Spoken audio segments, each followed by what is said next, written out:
지난 시간에는 초대교회 성도들이 하나님의 약속을 붙들고 오로지 기도 모임에 힘썼다고 그랬습니다. 제자들은요, 예수님을 3년 동안 따라다니면서 모든 것을 보았고 인턴과 레지던트 과정을 다 밟았습니다. 그래서 행동하면 됩니다. 현장에 뛰어 들어가면 됩니다. 그런데 우리 주님은 현장에 뛰어 들어가라고 하지 않으셨습니다. 뭐라고 하셨어요? 약속을 붙들고 기도하라고 그랬습니다. 왜 그랬을까요? 그것은 우리들에게 주는 영적인 의미가 굉장히 깊습니다. 내가 머리가 좋아서, 내가 실력이 있어서, 내가 스펙이 많아서, 내가 인적인 네트워크가 좋아가지고 성공했으면 성공한 다음에 자기가 드러납니다. 그리고 교만해질 수 있습니다. 이만큼 이룬 거 나 잘나서 그래, 나 정도만 되라고 그래 하면서 자기 의를 내세웁니다. 그리고 실패하면 한없는 절망감에 빠집니다. 그러나 하나님을 의지하고 기도하면서 하면요, 성공하면은 하나님 은혜 때문이죠. 하나님 덕분이죠. 하나면서 하나님께 영광을 돌립니다. 여러분, 예수 믿는 사람도 실패할 수 있습니다. 늘 성공하지 않습니다. 또 좌절감에 빠질 수도 있습니다. 일이 안 될 수도 있어요. 그런데 기도하면서 했는데도 왜 안 됩니까? 그럴 때는 하나님의 더 선한 뜻, 고난과 고통 속에 덮어져 있는 하나님의 선한 뜻을 그것을 찾으면서 신앙이 발전할 수 있다고 하는 것입니다. 그렇기 때문에 그리스도인들은 성령보다 기도보다 앞서서는 안 됩니다. 지난 주간에 연휴인데도 불구하고 오로지 기도 모임의 은혜를 받고 정말 기도하는 몇몇 분을 봤습니다. 여러분들이 하나님 앞에 복되게 쓰임받기 원한다면 결코 기도하기를 쉬는 죄를 범치 마시고 성령보다 기도보다 앞서지 않기를 축원합니다. 오늘은 사도행전 강의 13번째가 되겠습니다. 오늘 말씀 가운데서 이 말씀이 성령께서 여러분에게 말씀을 전하도록 이 종에게 가르침을 주십니다. 15절 상반절에 보면 모인 무리수가 약 120명이나 되더라. 거기다 줄을 치세요. 약 120명이나 되더라. 이 말씀에 무슨 은혜가 있는가? 그렇게 생각하실 수 있겠습니다. 하지만 이 말씀이 왜 은혜가 되는지 제가 이제 펼쳐서 여러분들에게 말씀을 전하겠습니다. 첫 번째, 하나님은 준비된 소수를 쓰신다는 것입니다. 오늘 본문에서는 모인 무리수가 약 120명이나 되더라라고 기록되어 있지만 헬라어 원문 성경에는 120명이나라고 하는 조사가 없습니다. 그냥 원문의 뜻대로 하면 120명쯤이라고 해야 됩니다. 한마디로 얘기하면 당시에 사회적인 인구 밀집도와 분위기를 비교해보면 그렇게 많은 수가 모인 것이 아니라고 하는 것입니다. 당시 예루살렘에는 굉장히 왕래가 많았고 번화한 도시였습니다. 종교와 문화와 무역의 중심지가 예루살렘이었습니다. 심지어는 당시 어느 정도였냐면요, 한 장을 딱 넘겨보세요. 2장 5절 한 장을 딱 넘기세요. 2장도 아니고 한 장에, 어떤 분은 한 장 넘기라고 하는데도 힘들어하는 분이 있어요. 이분들은 가질 때가 가까운 거예요. 넘기세요, 성경을. 2장 5절을 같이 보겠습니다. 시작. 그때에 경건한 유대인들이 천하 각국으로부터 와서 예루살렘에 머물러 있더니, 야, 어느 정도로 사람들이 많이 모였으면 어떻게 모였다고요? 천하 각국으로부터 왔다고 그랬어요. 많은 사람들이 운집해 있는 상태가 바로 그 120명이 모였을 당시라고 하는 것입니다. 사실 예루살렘 도시가 이렇게 많이 모여 있었다고 하는 것을 또 하나 실증적으로 보여주고 있는 것은 예루살렘은 로마 티토 장군에 의해서 주 70년에 완전히 망합니다. 왜 망하냐면은 이스라엘에 있는 로마를 향한 저항군, 게릴라전들이 심하다 보니까 이것들을 싹쓸이 해야 되겠다 해가지고 로마 티토 장군한테 8만 명의 로마 정규군을 보냅니다. 그래가지고 이 예루살렘을 포위하고 완전히 파괴하는데 이때에 이스라엘의 나라가 사라지게 되는 거예요. 이때 완전히 지구상에서 그때에 사라지게 되었습니다. 그때 당시에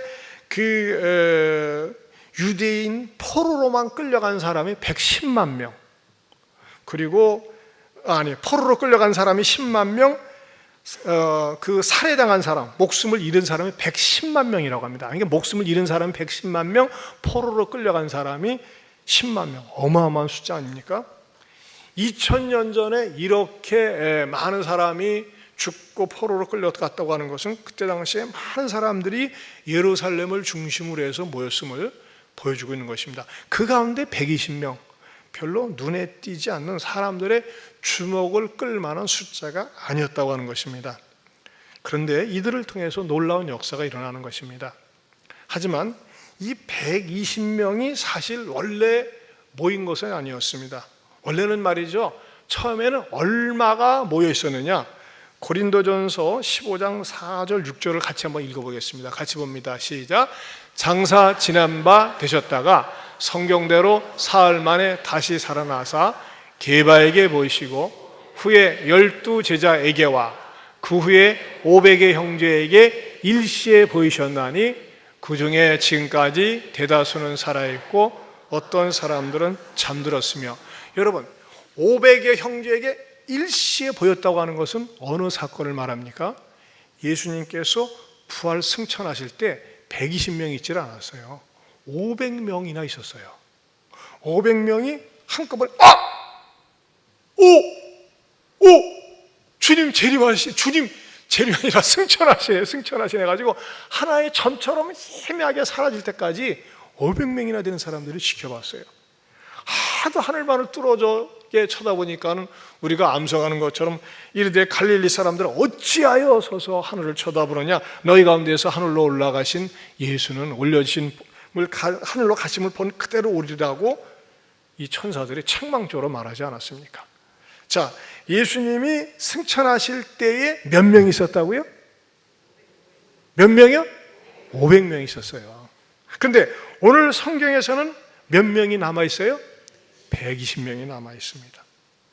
여러분, 저는요, 예수님이 승천할 때 그 현장 증인들이 500명이나 남아 있었는데, 그러면 나머지 380명은 어디 간 겁니까?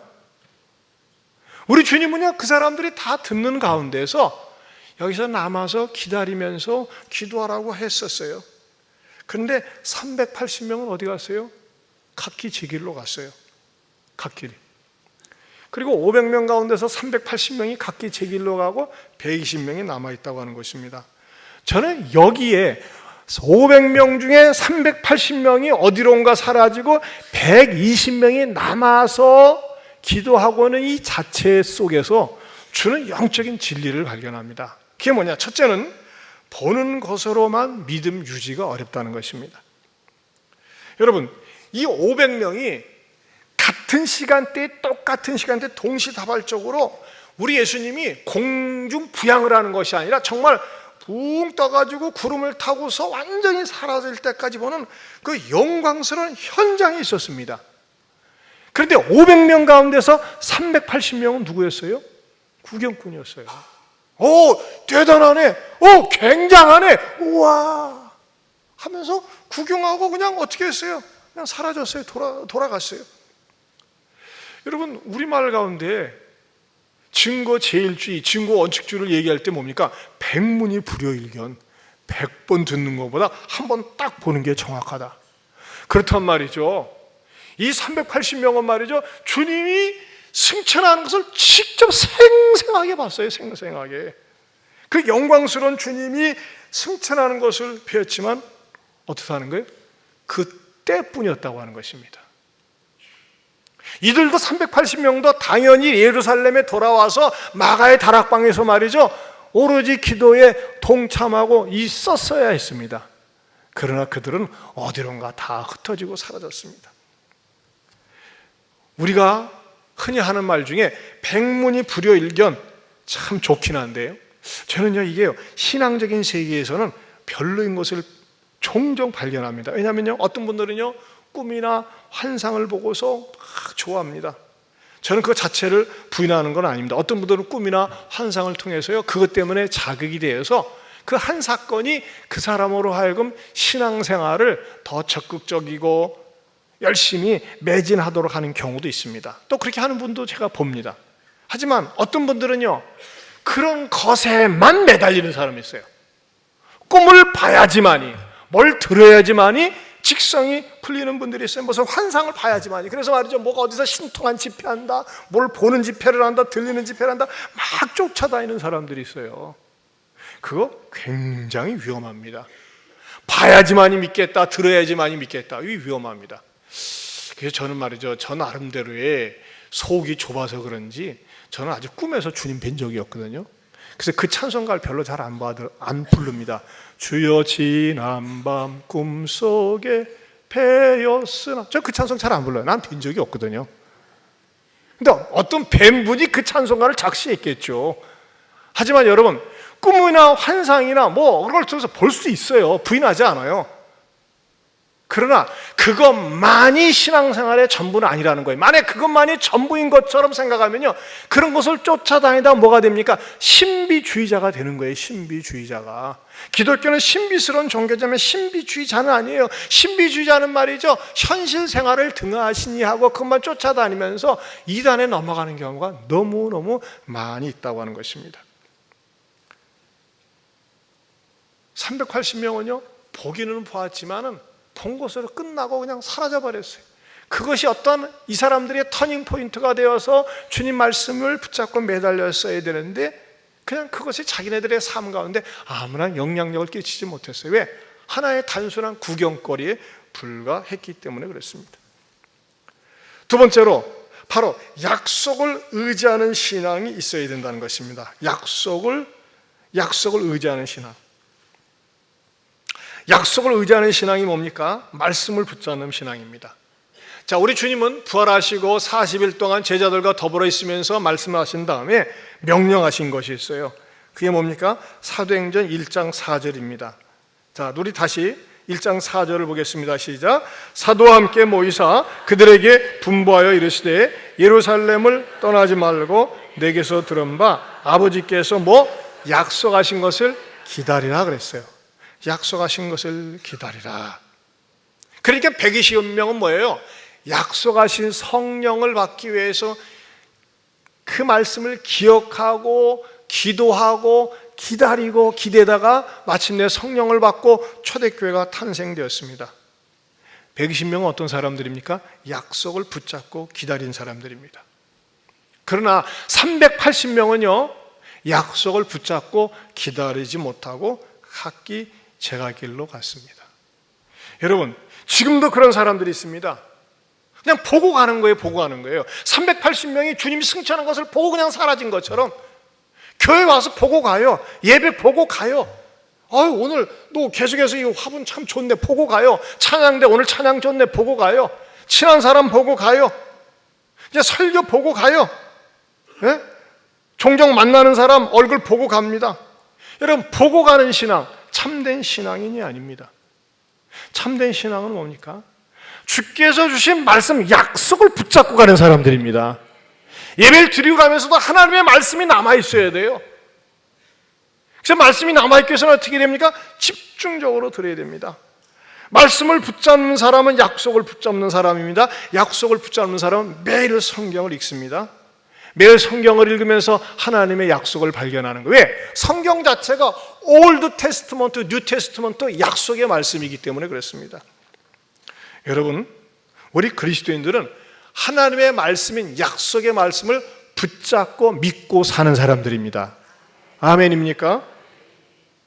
더 나아가서는요, 우리가 주께서 주신 약속의 말씀을 붙잡고 믿고 살 뿐만 아니라 우리 또 약속을 지키는 사람이 되어야 돼요.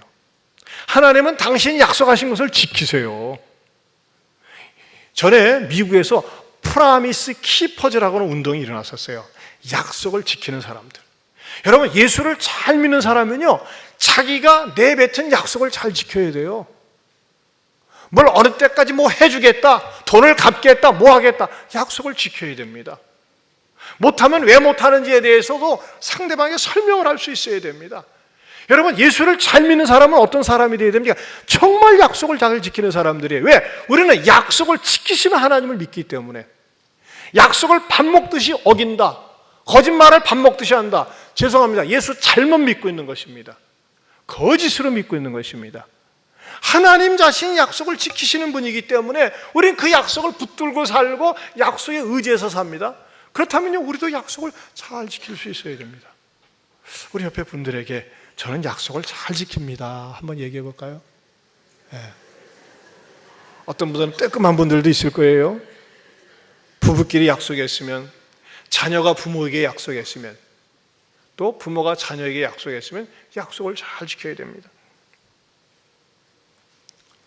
380명은 주님이 하신 약속의 말씀을 붙잡지를 못했어요. 그냥 보고 갔어요. 여러분, 보고 가지 마세요. 하나님의 말씀, 약속의 말씀을 붙들고 마음에 담아놓고 기억하고 갈 수 있기를 축원합니다. 세 번째는 너무 바쁜 일상성을 경계해야 한다는 것입니다. 제가 한번 그냥 묵상을 해봤습니다. 그 500명이 주님이 승천할 때 얼마나 영광스러운 자리입니까? 짜릿한 자리입니까? 공중에 구름을 타고 정말 하나님 보좌 우편으로 사라질 때까지 보았던 그 500명 가운데 380명, 도대체 왜 주님의 약속을 잊어버리고 갑기 제갈 길로 갔을까요? 제가 가만히 묵상을 하니까요, 다 먹고 사는 것이 바빠서, 하늘들이 분주해가지고, 그래서 갑기 제갈 길로 간 것 같아요. 여러분, 우리 하나님은요, 우리들의 일상적인 삶을 무시하지 않으세요. 귀하게 여기세요. 그러나 여러분, 이런 말씀은 여러분 어떻게 생각하십니까? 누가복음 17장 28절에서 30절입니다. 우리 한번 같이 스크린을 보겠습니다. 같이 봅니다. 시작. 또 롯의 때와 같으리니 사람들이 먹고 마시고 사고 팔고 심고 집을 짓더니 롯이 소돔에서 나가던 날에 하늘로부터 불과 유황이 비오듯 하여 그들을 멸망시켰느니라. 인자가 나타나는 날에도 이러하리라. 다시요, 여기 보세요. 여기서 보세요. 롯의 때 소돔과 고모라가 멸망할 때의 상황입니다. 사람들이 먹고 마시고 사고 팔고 심고 집을 짓는다. 여러분, 여기 무슨 악한 요소가 있습니까?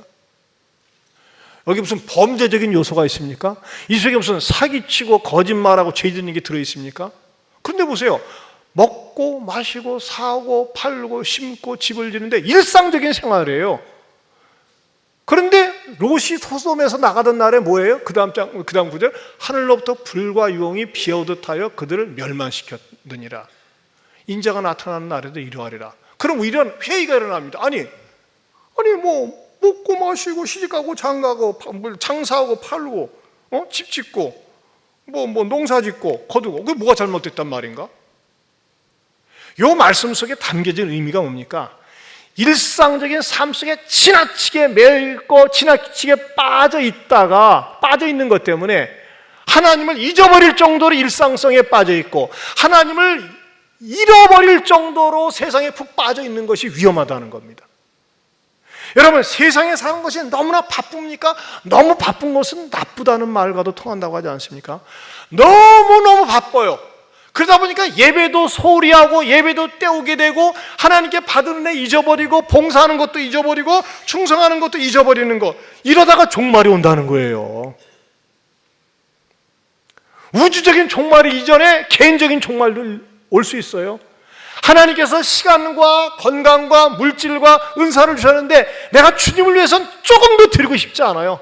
그냥 하나님 앞에 예배 드리러 나오면서 복 받기만 원하고 내가 받은 복 잘 관리하고 누리고 하나님은 복 지켜주는 복 지킴이가 되길 원할 뿐이지, 그 하나님께 내 마음과 내 시간과 내 건강과 물질을 주님 앞에 드리고 싶은 마음은 전혀 없는 거예요. 여러분, 이런 얌체 같은 그리스도인들이 얼마나 많이 있는지 아십니까? 요게 위험하다는 겁니다. 요게. 그 상태로 가다가 개인적인 종말이 올 수도 있어요. 갑자기 사고나 질병이 생겨가지고 병원에 입원했으면서 아유, 내가 건강할 때 좀 더 충성할 건데 뭐가 있을 때 좀 더 드릴 텐데, 그렇게 말이죠. 껄껄껄 하지 말라는 거예요. 여러분 생각을 한번 해보세요. 여러분의 기본적인 생각으로 똑같이 500명이 주님이 승천하는 걸 봤는데 380명은 왜 제 갈 길로 갔냐 이거예요. 마치 주님이 올라가는 것이 뭐 장동진의 해돋이 보는 것처럼 주님 도지 안에 끝나고 버렸어요. 그냥 일회성 사건으로 끝났어요. 먼저는 말씀이 없었기 때문이고 그 다음은 뭐예요? 너무나 일상적인 생활에 바쁜 생활이 줄줄이 기다리고 있다 보니까 뭐 기도해, 뭐 한가하게 기도해, 한간 사람들이 나가서 예배 드리는 거지 뭐 시간 많은 사람들이 가서 봉사하는 거지. 그게 치부하면서 주님의 일을 소홀히 하다가 어떻게 됐다고요? 종말을 맞았다고 하는 것입니다. 사랑하는 성도 여러분, 특별히 재직 여러분, 집사 그냥 준 거 아닙니다. 집사라고 집사 준 거 아니에요. 여러분 어떻게 됩니까? 내가 하나님 앞에 받은 은혜, 받은 축복이 많이 있고 산 체험이 있으면요, 내가 주님을 위해서 뭔가 드릴 수 있어야 돼요. 헌신할 수 있어야 돼요. 제가 지난주 금요일 날 우리 교회에서 평신도 말씀사역자로 파송한 최재철 집사님 부부를 만났어요. 그분은 대학 교수로서요, 안정된 평안한 삶을 누릴 수가 있어요. 사서 고생을 해요. 국제대학교를 세워가지고 5~6명의 교수들과 더불어 동남아에서 온 가난한 유학생들을 데려다 놓고 말이죠, 40~50명을 매주마다 말씀으로 섬기는데 뭐 어려운 게 뭐냐, 물질적으로 그런 게 아니라 그 학생들을 끝난 다음에 꼭 저녁 식사를 대접해야 되는데 교수들이 다 준비해가지고 온다는 거예요. 근데 그게 교수들은 너무 바쁘다 보니까 그게 전공이 아니다 보니까 그게 어렵다는 거예요. 그래서 제가 그래요 집사님, 그러면 제가 어떻게든 5교회는 내가 책임지고 그 후원할 수 있도록 한 달에 한 번씩 꼭 돌아가면서 식사 섬기도록 하고 우리 교회 여전대도요 돌아가면서 하도록 하겠습니다. 제가 약속을 하고 돌아와서 공동 카톡에 탁 날렸더니 양 1여전대에서 탁 반응을 보여주고 다음 주 한 거예요. 우리 1여전대 감사합니다. 우리 모든 전도회가 했으면 좋겠어요. 그 집사님들이 봉사하는 거가 자기 돈 내고 하는 거예요. 대가 바라는 거 없어요. 뭐예요? 그 일이, 영혼을 구하는 일이 가치 있고 소중하기 때문에 당신네들이 월급 받아가면서 그걸 하고 있는 거예요. 참 우리 교회에서 자랑스러운 그런 집사님 부부 가운데 한 부분이 얼마나 감사한지. 저는 그래서 그 집사님과 그런 얘기했어요. 우리가 이 전주 익산을 중심으로 해서 식사 바퍼 사역, 선교 사역에 참여하는 것이 전국에 있는 국립대학교에 다 소문이 나가지고 모든 교회가 동참했으면 좋겠다고. 전북대학교에 외국인 학생들 한 1000여 명 된대요. 여기 가운데서 말이죠, 무슬림 학생들도 들어온대요. 여러분, 무슬림 전도하기 얼마나 어렵습니까? 근데 와가지고 듬뿍 사랑을 받으면서 가는 거예요. 얼마나 가치 있는 일입니까? 사랑하는 성도 여러분, 너무나 바쁘게만 살지 마세요. 내가 주님 앞에 내 마음을, 내 시간을, 내 물질을, 내 은사를 드릴 수 없을 정도로 바쁘게 사는 거 결코 바람직스럽지 않고 믿음이 자라질 않습니다. 그렇게 신앙생활하면 갈수록 이기적인 그리스도인이 됩니다. 그 다음에 두 번째로 무명인들의 헌신이 있었다고 하는 것입니다. 무명인들의 헌신. 사실 초대교회에 등장하는 유명 인사들, 사도들과 몇몇 스데반, 빌립, 이런 실명의 이름들 외에 무명인들이 훨씬 더 많습니다. 그런데 이런 무명인들의 헌신 때문에 초대교회가 건강하게 틀을 잡게 되었고, 이것이 기초가 되면서 2000년 역사 속에 많은 교회가 지구촌에 흩어져서 교회가 교회되도록 한 것 아니겠습니까? 이 초대교회 120명의 성도들은 대부분 갈릴리 출신들의 천부들이었습니다. 이들은 학자들의 모임이 아니었습니다. 어떤 전문 직종을 갖고 있는 사람들도 아니었습니다. 그냥 장삼 이사의 평범한 사람들이었습니다. 특징이 있다면 뭐가 특징이 있다고요? 오직 주신 약속의 말씀을 붙잡고 기도하고 순종하고 헌신하는 사람들이었다고 하는 것입니다. 여러분, 전쟁터에는 무명의 용사들이 많이 있습니다. 유명한 장군들보다는 무명한 용사들, 또 사실 우리 주변에도 무명의 헌신자들이 많이 있지 않습니까? 저는 지난번에도 말씀드렸지만 우리 예한교회도 예한교회가 시작되면서 무명의 숨은 헌신자들이 많이 계셨기 때문에 우리 교회가 이만큼 있을 수 있었습니다.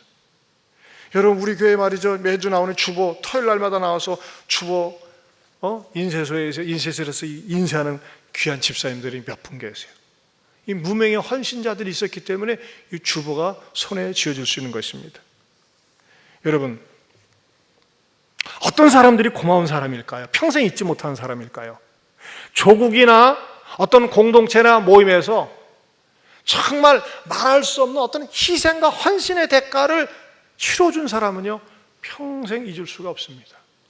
위기에 당했을 때, 어려움에 당했을 때 돌팔매질하거나 공격하지 않고 그 사람 편에 서서 때로는 같이 욕을 먹으면서도 오해를 받으면서도 헌신하고 충성해 준 사람은 평생 잊을 수가 없습니다.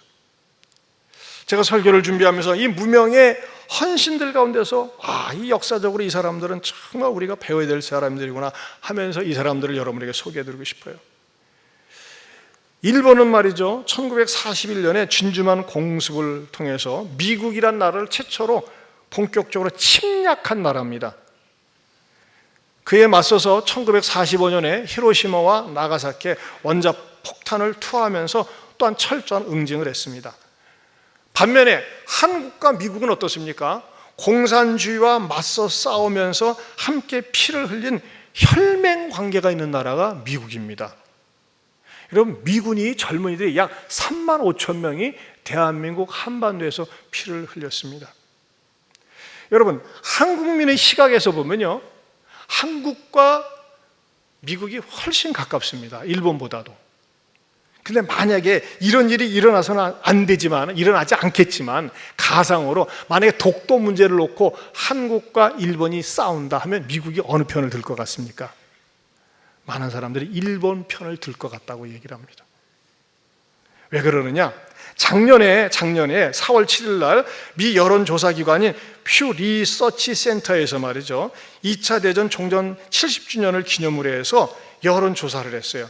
미국 사람들을 대상으로, 일본 사람들을 대상으로 여론조사를 했는데 미국 사람들의 68%가 일본을 신뢰한다고 했고 미국 사람들의 49%가 한국을 신뢰한다고 했습니다. 일본 사람들을 신뢰한다는 거가 68%, 한국 사람을 신뢰한다는 것이 49%. 우리 한국 사람들이 인정하든지 인정하지 않든지 간에 불편한 진실이 숨겨져 있습니다. 사실 이 배경이 있습니다. 1941년 12월에 일본이 진주만을 공격했을 때 미국은 너무너무 화가 났어요. 아니, 감히 우리를 건드려. 그래가지고 미국이 어떠한 본때를 보여줬느냐, 미국 내에 거주하고 있는 미국의 이민원, 미국 1세대, 2세대 가운데, 3세대 가운데 일본 사람들이 미국에 이민 간 것은 우리나라보다 더 빠릅니다.